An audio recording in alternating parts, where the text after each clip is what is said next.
नमस्कार साथियों, daily current affair show में आप सभी का बहुत-बहुत स्वागत है।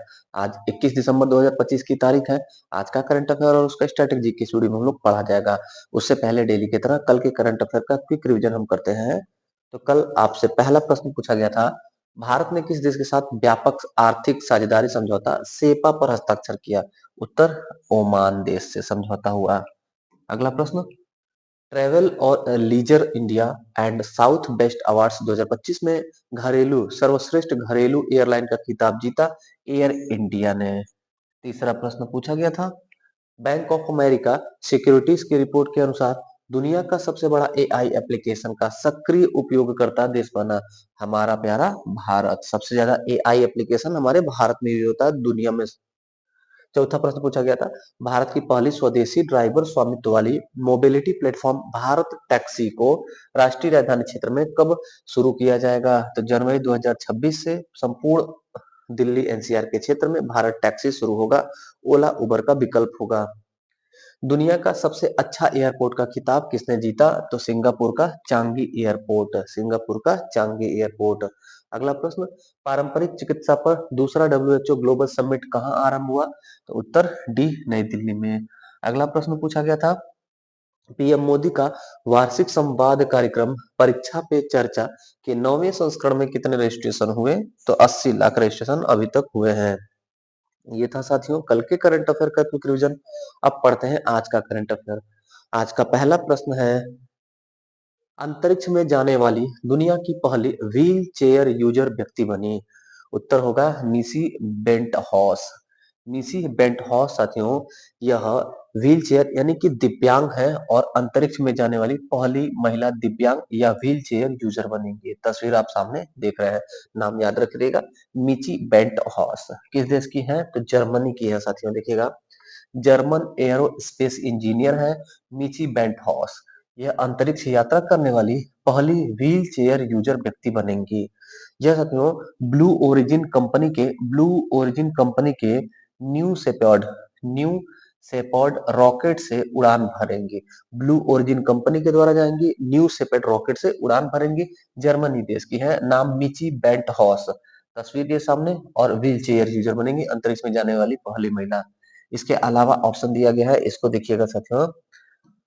यहाँ पर ऑप्शन है वेलेंटिना टेरेस्कोवा। ये साथियों पहली महिला अंतरिक्ष यात्री हैं दुनिया की, विश्व की विश्व की पहली महिला अंतरिक्ष यात्री। पहली महिला अंतरिक्ष यात्री, विश्व की पहली महिला अंतरिक्ष यात्री वेलेंटिना टेरेस्कोवा। और अगर पुरुष में पूछा जाए साथियों, पुरुष में, तो आप उत्तर करेंगे नील आर्मस्ट्रांग और एडविन एल्गिन। और कल्पना चावला साथियों, ये हमारे भारत की पहली भारतीय मूल की अंतरिक्ष यात्री साथियों, कल्पना चावला। और दूसरी दूसरी भारतीय मूल की सुनीता विलियम। और तीसरी भी हो गई साथियों, सिरिसा बंदाला का नाम याद रखिएगा। तीन लोग हमारी भारतीय मूल की हो गई, सिरिसा बंदाला, सुनीता विलियम और कल्पना चावला। तीन भारतीय मूल की अंतरिक्ष यात्री हो गई, तीनों महिला में। अच्छा, कल्पना चावला के बारे में एक बात और महत्वपूर्ण साथियों, 2003 में इनका रॉकेट, जिसका नाम था कोलंबिया, रॉकेट नहीं वो शटल था साथियों, कोलंबिया शटल, 2003 में वापसी करते समय पृथ्वी पर वापसी करते समय अचानक उसमें विस्फोट हो गया और इनका निधन हो गया था साथियों। 2003 कोलंबिया शटल कोलंबिया शटल से पृथ्वी पर वापस आते समय कोलंबिया शटल दुर्घटनाग्रस्त होने से हमारे देश की कल्पना चावला का निधन हो गया था साथियों, स्वर्गवास हो गया था। 2003 कोलंबिया शटल, कल्पना चावला, याद रखे रहेगा। हम दूसरा प्रश्न देखते हैं।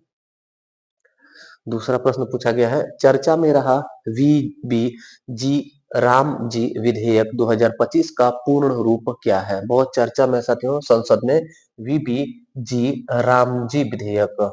ये साथियों विकसित भारत गारंटी रोजगार आजीविका मिशन ग्रामीण है इसका फुल फॉर्म जरूर याद रखिएगा साथियों।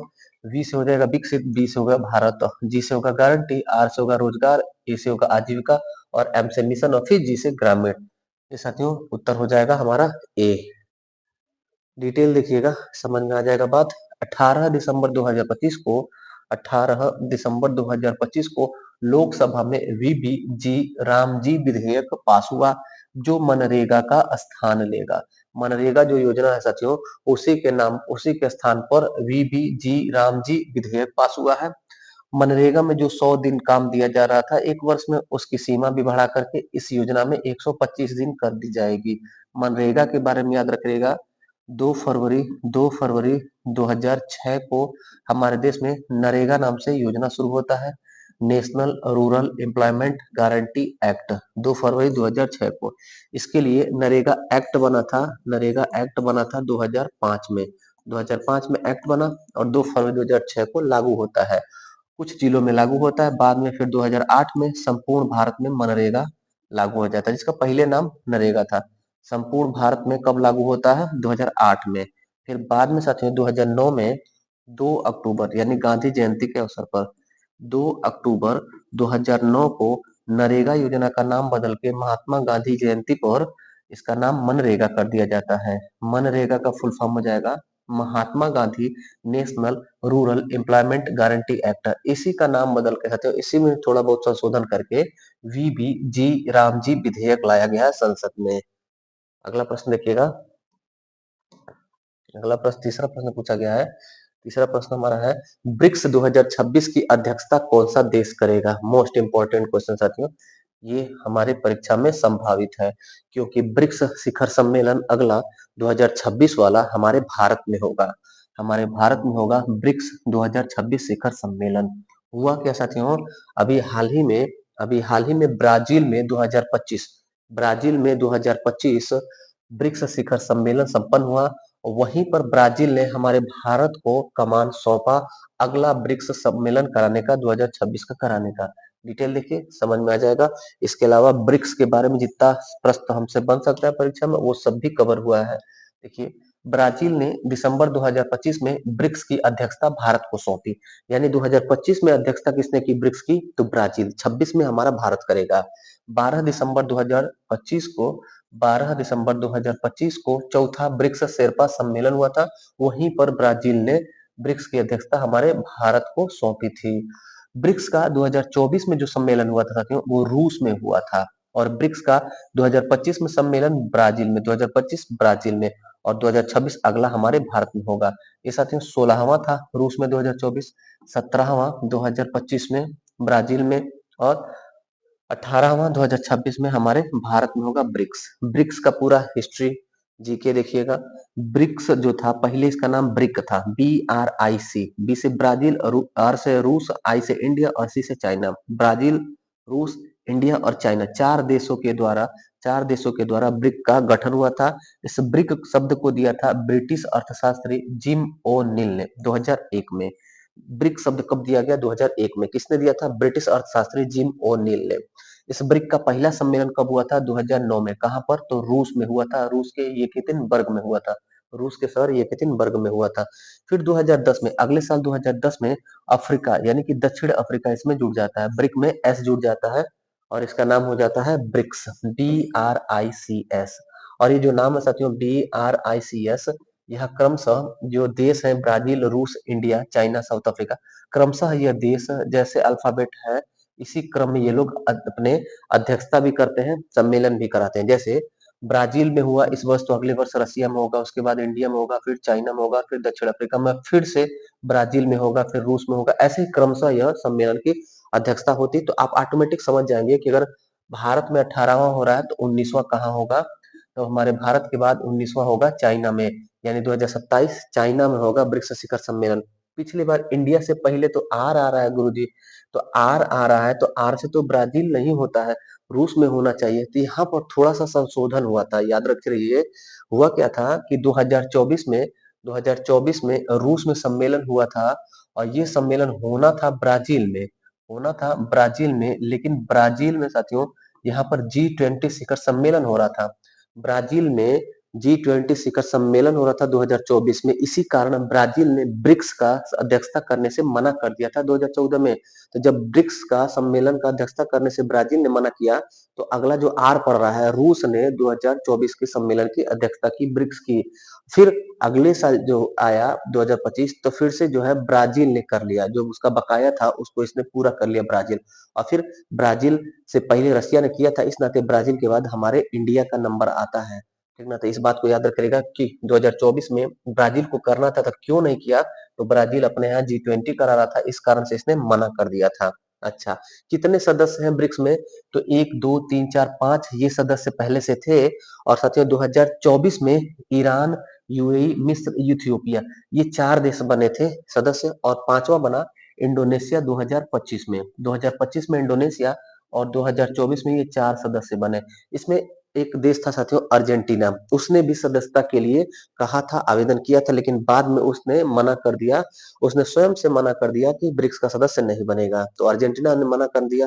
ईरान, यूएई, मिस्र, इथियोपिया ये सदस्य बन गए। इंडोनेशिया सदस्य बन गया। एक और सदस्य देश आवेदन किया है, सऊदी अरब। सऊदी अरब ब्रिक्स का नवीनतम सदस्य बन जाएगा। अभी इसको परमानेंट डिक्लेयर नहीं किया गया है, लेकिन संभावित है, याद रखे रहिएगा इतनी बात। आगे बढ़ते हैं, अगला प्रश्न है, ये भी महत्वपूर्ण प्रश्न है साथियों। भारत का पहला वन विश्वविद्यालय कहाँ खुलेगा। हमारे भारत का पहला फॉरेस्ट यूनिवर्सिटी हमारे उत्तर प्रदेश के और अपने शहर गोरखपुर में स्थापित होगा। भारत का और उत्तर प्रदेश का पहला वन विश्वविद्यालय स्थापित होगा गोरखपुर में, और ये भारत का भी होगा और उत्तर प्रदेश का भी होगा। देखिएगा साथियों, 125 एकड़ की भूमि में 125 एकड़ की भूमि में उत्तर प्रदेश और भारत का पहला वन विश्वविद्यालय स्थापित होगा। महत्वपूर्ण है साथियों। अगला प्रश्न देखिएगा, सैयद मुश्ताक अली ट्रॉफी, सैयद मुश्ताक अली ट्रॉफी 2025 किसने जीता, तो पहली बार झारखंड ने, झारखंड राज्य ने पहली बार क्रिकेट का T20 घरेलू टूर्नामेंट सैयद मुश्ताक अली ट्रॉफी 2025 जीत लिया। पूरा डिटेल देखिएगा, सैयद मुश्ताक अली ट्रॉफी 2025 में हरियाणा को हरा करके फाइनल में झारखंड ने जीत लिया सैयद मुश्ताक अली ट्रॉफी 2025, जिसका आयोजन महाराष्ट्र के पुणे में हुआ था। और पिछला संस्करण की बात करें 2024, तो उस वर्ष मुंबई विजेता बना था। और सैयद मुश्ताक अली कब से शुरू हुआ ट्रॉफी, तो 2017 से शुरू हुआ, जिसमें पहली बार 17 में जब हुआ तो दिल्ली विजेता बना था। यह साथियों T20 घरेलू खिताब है, क्रिकेट टूर्नामेंट है, घरेलू टूर्नामेंट है, और 2020 फॉर्मेट में खेला जाता है। अगला प्रश्न पूछा गया है, कैपुचिन बंदरों को बन्नेरघट्टा जैविक उद्यान बंगलुरु में किस देश से आयातित किया गया, उत्तर होगा दक्षिण अफ्रीका। दक्षिण अफ्रीका देश से साथियों, दक्षिण अफ्रीका देश से कैपुचिन बंदरों को आयातित किया गया हमारे भारत में। देखिए तस्वीर, और ये कहाँ रहेगा, तो बन्नेरघट्टा, कर्नाटक के बंगलुरु के बन्नेरहट्टा बन्नेरहट्टा जैविक उद्यान में इसको स्थानांतरित किया गया, आयातित किया गया, ला करके शिफ्ट किया गया। इसमें साथियों 5 नर और 5 मादा है, पांच चार चार नर और 4 मादा कैपुचिन टाइप के बंदर है। दक्षिण अफ्रीका से इनको बन्नेरहट्टा आयात किया गया, शिफ्ट किया गया। अगला प्रश्न देखिएगा, 7वां प्रश्न है, 19 से 20 दिसंबर 19 से 20 दिसंबर को क्षेत्रीय एआई इम्पैक्ट कॉन्फ्रेंस की मेजबानी कौन करेगा, तो ये क्षेत्रीय रीजनल एआई इम्पैक्ट कॉन्फ्रेंस हमारे भारत में उड़ीसा में आयोजन होगा साथियों। उड़ीसा हमारा उत्तर हो जाएगा। बिल्डिंग एन बिल्डिंग एआई इन ओडिशा, इसका थीम है 3P, planet, people and progress के साथ। ये 3P, planet, people and progress के साथ ओडिशा में रीजनल एआई इम्पैक्ट कॉन्फ्रेंस का आयोजन 19 से 20 दिसंबर को हुआ। 19 से 20 दिसंबर को हुआ साथियों। अगला देखिएगा, परमाणु ऊर्जा नियामक बोर्ड को वैधानिक दर्जा देने के लिए कौन सा विधेयक संसद में पारित किया गया, तो आप याद रखेंगे शांति बिल। शांति बिल का संबंध किससे है, शांति बिल का संबंध है परमाणु ऊर्जा नियामक बोर्ड से। परमाणु ऊर्जा नियामक बोर्ड को वैधानिक दर्जा देने के लिए हमारे देश की संसद में कौन सा बिल पारित हुआ, तो शांति बिल पारित हुआ, शांति विधेयक पारित हुआ। 9वां प्रश्न है, हुरून इंडिया 2025 सेल्फ मेड अरबपतियों में शीर्ष अरबपति बने। हुरून एक संस्थान साथियों, उसी का रिपोर्ट है हुरून इंडिया 2025। इसमें स्वनिर्मित यानी सेल्फ मेड अरबपति, शीर्ष अरबपति बने हैं दीपिंदर गोयल जी। दीपेंद्र गोयल। सेल्फ मेड क्या होता है? जब खुद से आप जो है एंटरप्रेन्योर बन के जब अमीर बनते हैं तो उसको सेल्फ मेड अमीर कहा जाता है साथियों। और एक होता है पुश्तैनी अमीर, है ना? दीपिंदर गोयल जी सेल्फ मेड अरबपति बने हैं। और ये जो है ये साथियों ये इटर्नल कंपनी के प्रमुख है। इटर्नल कंपनी जिसका पहले नाम जोमेटो था, जोमेटो जिसका नया नाम इटर्नल हो गया, इसी के संस्थापक और सीईओ हैं दीपिंदर गोयल जी। ये भारत के शीर्ष स्वनिर्मित अरबपति में शीर्ष पर है। इन्होंने पीछे किसको छोड़ा? तो डी मार्ट के कारोबारी, डी मार्ट के प्रमुख राधा कृष्ण दमानी, इनको इन्होंने पीछे छोड़ा। पहले यह थे देश में नंबर वन सेल्फ मेड अमीर, स्वनिर्मित अमीर में शीर्ष पर राधा कृष्ण दमानी थे।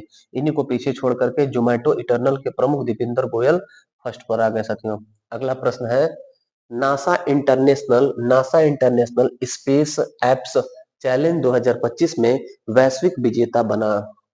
नासा का एक कंपटीशन था साथियों, एप्लीकेशन बनाने वाला कंपटीशन। उसमें हमारी भारतीय टीम ने जीता है। उस टीम का नाम है Photonics Odyssey. Photonics Odyssey team ने अमेरिका के NASA international space apps challenge 2025 को जीत लिया, वैश्विक विजेता बन गई टीम। देखिएगा, चेन्नई स्थित फोटोनिक्स ओडिसी ये टीम है साथियों, चेन्नई की फोटोनिक्स ओडिसी। इसने दूर दराज और वंचित क्षेत्रों में इंटरनेट पहुंच बढ़ाने के लिए, इंटरनेट पहुंच के क्षेत्र में कार्य करने के लिए यह अवार्ड जीता। अगला प्रश्न देखिएगा, अगला 11वां और अंतिम प्रश्न है साथियों। एयरटेल इंडिया के एमडी और सीईओ बने, एयरटेल इंडिया के एमडी और सीईओ बने हैं शाश्वत शर्मा जी। शाश्वत शर्मा हमारे देश के जो हमारे भारतीय कंपनी है भारती एयरटेल, इसका पूरा नाम है, इसी के एमडी और सीईओ बने हैं शाश्वत शर्मा जी। पूरा डिटेल देखिएगा साथियों, डिटेल हो जाएगा। भारती एयरटेल कंपनी भारत की दूर संचार कंपनी है जिसका गठन 1995 ईस्वी में हुआ था। इसके संस्थापक हैं सुनील मित्तल। भारतीय एयरटेल के संस्थापक सुनील मित्तल। और इसका हेडक्वार्टर कहाँ पर है? नई दिल्ली में। हेडक्वार्टर नई दिल्ली में है। तो ये था साथियों आज का 11 महत्वपूर्ण करंट अफेयर। कैसा लगा आज का क्लास? फीडबैक जरूर दीजिएगा। जो साथी गर्व सीरीज से नहीं जुड़े हैं, गर्व सीरीज को आप देखिए साथियों। गर्व सीरीज जीएस का संपूर्ण सीरीज है, सिलेबस वाइज सीरीज है। इतिहास पढ़ के हम लोग संविधान पढ़ रहे हैं, उसको जाइए पढ़िए, देखिए, ज्ञान बढ़ाइए। बाकी डेली करंट अफेयर सुबह 7:30 बजे पढ़ करके अपडेट होइए।